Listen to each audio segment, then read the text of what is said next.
मौसम तो ऐसा लग रहा है दिल गार्डन गार्डन हो रहा है। पुल गिर रहे हैं, रेल एक्सीडेंट हो रहे हैं और तमाम जो आप लिंक देखेंगे, या तो वो कंपनियां जिन लोगों की हैं वो भाजपा से लिंक है, या वो गुजरात की कंपनियां, वो कंपनियां हैं जिन्होंने इलेक्ट्रॉल बॉन्ड में बीजेपी के यहाँ पर पूरा धन दिया है।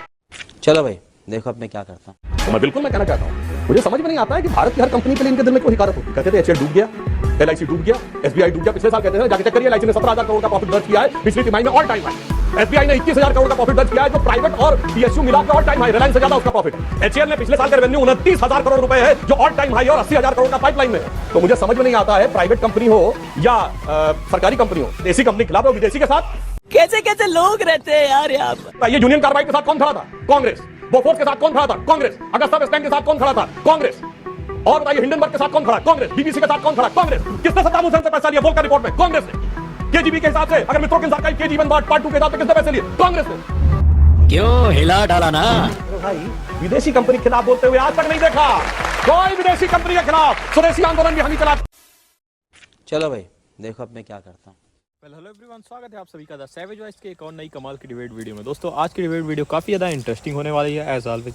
और आज की डिबेट वीडियो होने वाली है सुधांशु त्रिवेदी की और यहाँ पे सुरेंद्र राजपूत की। तो काफ़ी ज़्यादा मजा आएगा आपको वीडियो को देख के। प्लीज़ लास्ट तक जरूर से देखिए। सुधांशु जी ने भिगो के जूते मारे हैं, वो आपको देख के जरूर से मजे आएंगे। साथ ही आपने देखा होगा दिल्ली इलेक्शन के बाद मेरा पहला वीडियो है और मैंने कहा था भाई जीतेंगे और ये जीत चुके हैं। मतलब इतना तो एनालिसिस सही जा रहा है भाई। बाकी आज वीडियो पूरा देखिएगा, साथ ही जितना हो सके लाइक करिएगा, शेयर करिएगा, इन चैनल को सब्सक्राइब करिएगा और मोटिवेट करिएगा कमेंट में, ताकि रोज़ के रोज़ वीडियो में डाल सकूं। तो चलिए अब आप वीडियो एंजॉय कीजिए। चलो भाई कि हम मांग करते थे कि आप राफेल पर जांच कराइए, तमाम चीजों पर, कहीं कभी नहीं हुआ। तो रुको जरा, सब्र करो। आप अपने सांसदों को कुछ भी कह देते थे, बात मणिपुर की होती थी, आप कहते थे एक अकेला सब पर भारी। आज वो चीज नहीं चल पा रही है। समझ गया। दिक्कत ये है कि बीजेपी और बीजेपी के मंत्री कोई जवाब नहीं दे पा रहे। अच्छा, दुर्भाग्य है इस देश का कि पहली बार हो रहा है कि दर्जनों रेल की घटनाएं होती हैं और रेल मंत्री अपनी पीठ थपथपाते हैं, वहां पर सारे सांसद ऐसे ऐसे कर रहे हैं। ये संसद का हाल हो गया। एनएचएआई मिनिस्टर से पूछा जाता है कि नेशनल हाईवे के मापदंड क्या है, किस हाईवे को आप नेशनल हाईवे कहते हैं, तो वो यहां से वहां से वहां भागते हैं। आज इनको जवाब नहीं सूझ रहे। 1200 करोड़ रुपए की संसद में 100 रुपए की बाल्टी लगाकर संसद की इज्जत को बचाना पड़ रहा है। आज भ्रष्टाचार गली गली मोहल्ले मोहल्ले बहता हुआ दिखाई दे रहा है। आज जवाब नहीं दिया जा रहा है। पुल गिर रहे हैं, रेल एक्सीडेंट हो रहे हैं और तमाम जो आप लिंक देखेंगे, या तो वो कंपनियां जिन लोगों की हैं वो भाजपा से लिंक है, या वो गुजरात की कंपनियां, या वो कहीं ना कहीं आरएसएस बैकिंग की कंपनियां हैं। कोई सेंस है इस बात की? वो कंपनियां हैं जिन्होंने इलेक्ट्रॉल बॉन्ड में बीजेपी के यहां पर पूरा धन दिया है। अभी बता दे भाई, अभी बता दे। जिनके ईडी सीबीआई के नोटिस वापस लिए गए। इसलिए संसद में तमाम बहाने बनाकर संसद को परेशान किया जा रहा है। नीट के एग्जाम पर मैं अंतिम बात कहना चाहूंगा। नीट के एग्जाम पर क्या हुआ? नीट के एग्जाम पर देश का एचआरडी मिनिस्टर संसद के अंदर खड़ा होकर झूठ बोलता है और तमाम झूठों को बचाया जाता है। करोड़ों बच्चे उससे प्रभावित हुए, लेकिन सरकार ने नीट के एग्जाम में एक व्यक्ति जो आरएसएस से जुड़ा हुआ है, बीजेपी से जुड़ा हुआ है, उस चेयरमैन को नहीं हटाया। आज सवाल पूछे जा रहे हैं। आज देश भी सवाल पूछ रहा है, संसद भी सवाल पूछ रहा है। इसीलिए अग्निवीर पर झूठ बोला जा रहा है, इसीलिए माइक बंद किए जा रहे हैं। रोजगार के ऊपर जब बात होती है तो 4 तरह के झूठे आंकड़े आते हैं। यही कारण है कि बजट के ऊपर इससे पहले सवाल नहीं पूछा जाता था। क्यों? क्योंकि एक अकेला सब पर भारी था। अब बजट के ऊपर सवाल पूछ रहे हैं लोग कि बताइए भाई कि कुर्सी बचाओ जो बजट था, कि कुर्सी बचाने के लिए जो आप बजट लेकर आए हैं, बाकी राज्यों ने क्या गुनाह किया? तुमसे ना हो पाए। दोनों का मैं पॉइंट बाय पॉइंट जवाब देता हूं। इन्होंने बात शुरू की कि मोदी जी ने ये बोला वो बोला, जितने इन्होंने वक्तव्य दिया उसमें मोदी जी ने किसी का नाम नहीं लिया। उड़ता तीर खुद पकड़ लिया आप। चलो भाई देखो अब मैं क्या करता हूँ। हिंदी में कहावत होती है, चोर की दाढ़ी में तिनका। मैं कैविएट लगा बोल रहा हूं, किसी व्यक्ति के लिए नहीं बोल रहा हूं। मगर जो आपने बयान दिए, मोदी तेरी कब्र खुदेगी, नो इफ एंड बट। बात तो सही है। मर जा Modi, know if and but. Modi की मौत, नो इफ एंड बट। और सबसे बड़ी बात, जिन्होंने कहा था मोदी जी की बोटी बोटी काट डालूंगा, वो क्या थे? इनकी पार्टी में थे इमरान मसूद। अगले दिन राहुल गांधी गए प्रचार करने 2014 में। देखते जब उनकी पार्टी के कैंडिडेट तब गए और सम्मान पूर्वक लाकर अपनी पार्टी में सांसद में ले आए।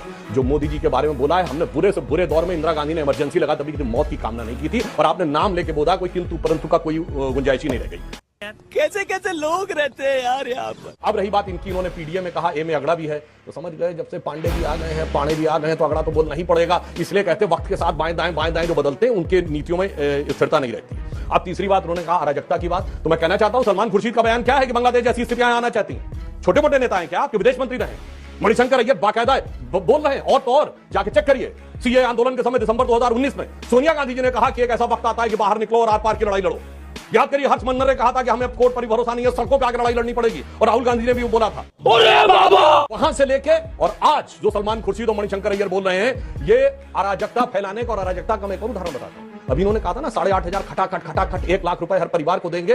ये लोग किस ढंग से देश में फैलाना चाहते हैं आप ये बात समझिए। अभी बजट आया है, बजट में भारत की रेवेन्यू रिसीव कितनी है? 26,80,000 करोड़, यानी 27 लाख करोड़ से कुल हमारी ज्यादा आमदनी नहीं है। और देश में परिवार कितने? 140 करोड़ की आबादी में 4.5 से डिवाइड करिए, 31 आता है। 31 करोड़ परिवार है, सबको 1-1 लाख दे देंगे, यानी 27 लाख करोड़ की आबादी में 31 लाख करोड़ बांट देंगे। सोचिए ये लोग कौन से एजेंडा के थ्रू आकर देश में कौन सा वातावरण बनाना चाहते हैं, ये इनको पता होना चाहिए। अरे बाप रे, ये तो धोती खोल रहा। तो अगर आप यहाँ तक वीडियो को देख रहे हो तो उम्मीद है कि वाली वीडियो आपको जरूर से पसंद आ रही होगी। अगर ये वीडियो आपको पसंद आ रही तो आपको कुछ भी नहीं करना, आपको इस वीडियो को लाइक करना है, चैनल को सब्सक्राइब करना है, ज़्यादा से ज़्यादा मात्रा में शेयर करना है यार।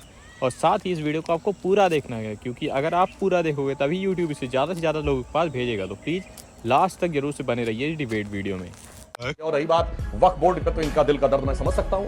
हिंदुस्तान में सरकार के बाद अगर सबसे ज्यादा जमीन किसी के पास है तो वक्फ बोर्ड के पास है, मगर वक्फ बोर्ड के आगे तो सजदे में निगाह रहे, तमाम होश खिरत पे बादशाह रहे, वो आप बोल कैसे सकते हैं। अब इनको एक और बात भी बताना चाहता हूं कि इन्होंने कहा कि डेमोक्रेसी की बात, तो मैं ईमानदारी से बताना चाहता हूं जितनी डेमोक्रेटिक व्यवस्था आज की डेट, इतने मोदी जी के प्रति शब्दों का प्रयोग करके जलवाए जलाल से नेता घूम रहे हैं।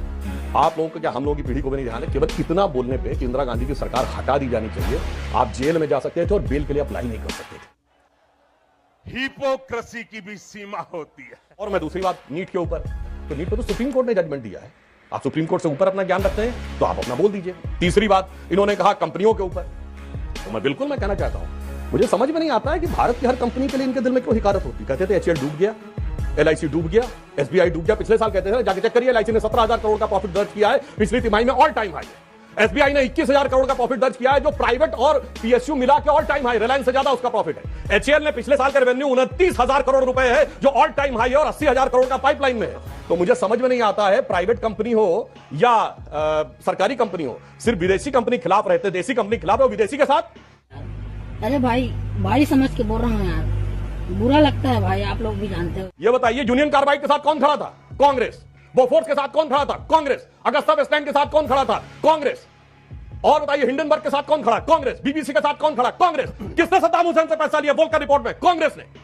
KGB के हिसाब से, अगर मित्रों के आर्काइव KG1 पार्ट 2 के हिसाब से किसने पैसे लिए? कांग्रेस ने। क्यों हिला डाला ना। मेरे भाई विदेशी कंपनी के खिलाफ बोलते हुए आज तक नहीं देखा कोई विदेशी कंपनी के खिलाफ। स्वदेशी आंदोलन भी हम ही चलाते हैं। और अंत में मैं कहूंगा, एक अकेला सब पे भारी पे, तो एक अकेला तो 240 लेके आया, आप सब मिलके 240 नहीं ला पाए।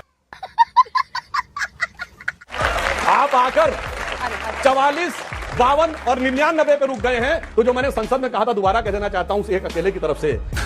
तू समझा? हाँ। नहीं, तू समझा नहीं। यानी मोदी जी की तरफ से कि दरिया का सारा नशा उतरता चला गया, तो मुझे डुबाता रहा और मैं उभरता चला गया। और मंजिल समझ के बैठ गए जिस पे चंद लोग, मंजिल क्या थी? 44, 52, 99। मंजिल समझ के बैठ गए जिस पे चंद लोग। मैं ऐसे कितने ही रास्तों से गुजरता चला गया। मौसम तो ऐसा लग रहा है दिल गार्डन गार्डन हो रहा है, बहुत मजा आ रही है। त्रिवेदी ने किस तरीके से सुरेंद्र राजपूत को विभिन्न मुद्दों पर बुरी तरीके से एक्सपोज कर दिया, साथ ही इतने बुरी तरीके से मारा कि आज के बाद ये कभी उनके सामने डिबेट में आने की कोशिश नहीं करेगा। जैसा कि आपने देखा, लास्ट तक जिन्होंने देखा होगा उन्हें जरूर से इस वीडियो में मजा आया होगा। तो अगर आपको इस डिबेट वीडियो में मजा है तो आपको कुछ भी नहीं करना, आपको इस वीडियो को लाइक करना है, चैनल को सब्सक्राइब करना है, फटाफट से जितना हो सके यार दबा के शेयर करो, क्योंकि शेयर्स लाइक्स ये सब नहीं आते तो मैं डिमोटिवेट हो जाता हूँ। तो फटाफट से लाइक शेयर सब्सक्राइब करो, और जितना हो सके यार अपने दोस्तों को, अपने फैमिली में सबसे सब्सक्राइब कराओ और उन्हें वीडियो देखने को कहो, क्योंकि जागरूकता ही बचाव है। तो हम आपसे मिलते हैं किसी नई वीडियो में किसी नए टॉपिक के डिबेट के साथ। तब तक के लिए राधे राधे।